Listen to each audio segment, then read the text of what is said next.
वसानं वरेण्यं जटाजूटमध्ये स्फुरद्गाङ्गवारिं महादेवमेकं स्मरामि स्मरारिम् महेशं सुरेशं सुरारार्तिनाशं विभुं विश्वनाथं विभूत्यङ्गभूषं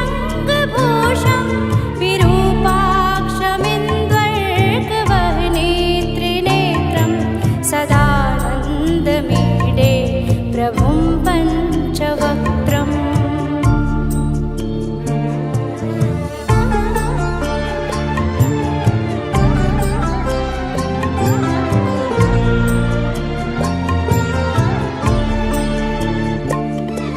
गिरीशं गणेशं गले नीलवर्णं कवेन्द्राधिरूढं गणातीतरूपं भवं भास्वरं भस्मनाभूषिताङ्गं भवानीकलत्रं भजे पञ्चवक्त्रम् शिवाकान्त शम्भो शशाङ्कार्धमूले महेशानशूलिन् जटाजूटधारिन् त्वमेको जगद्व्यापको विश्वरूप प्रसीद प्रसीद प्रभो पूर्णरूप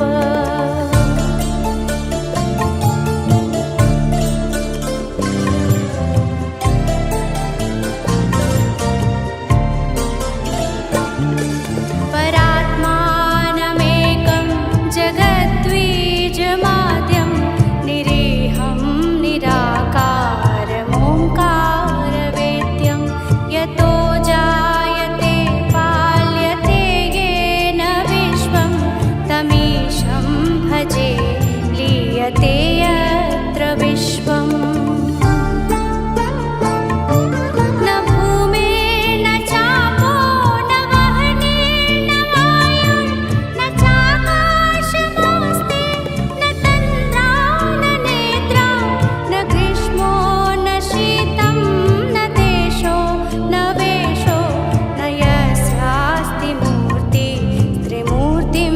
तमीडे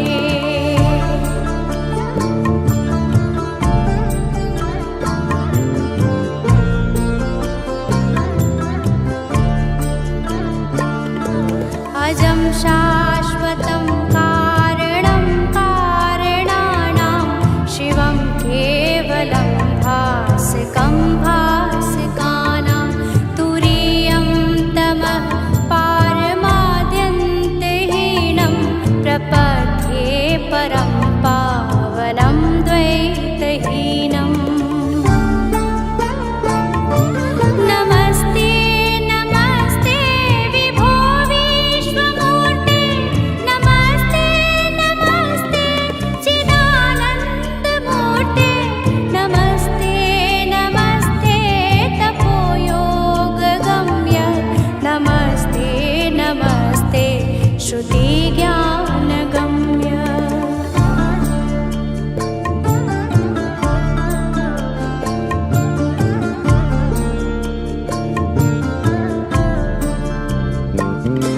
प्रभो शूलपाणे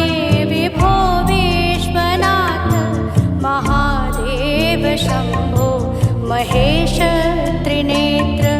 शिवाकान्त शान्त स्मरारे पुरारे त्वदन्यो वरेण्यो न मान्यो न गण्यः शम्भो महेश करुणामय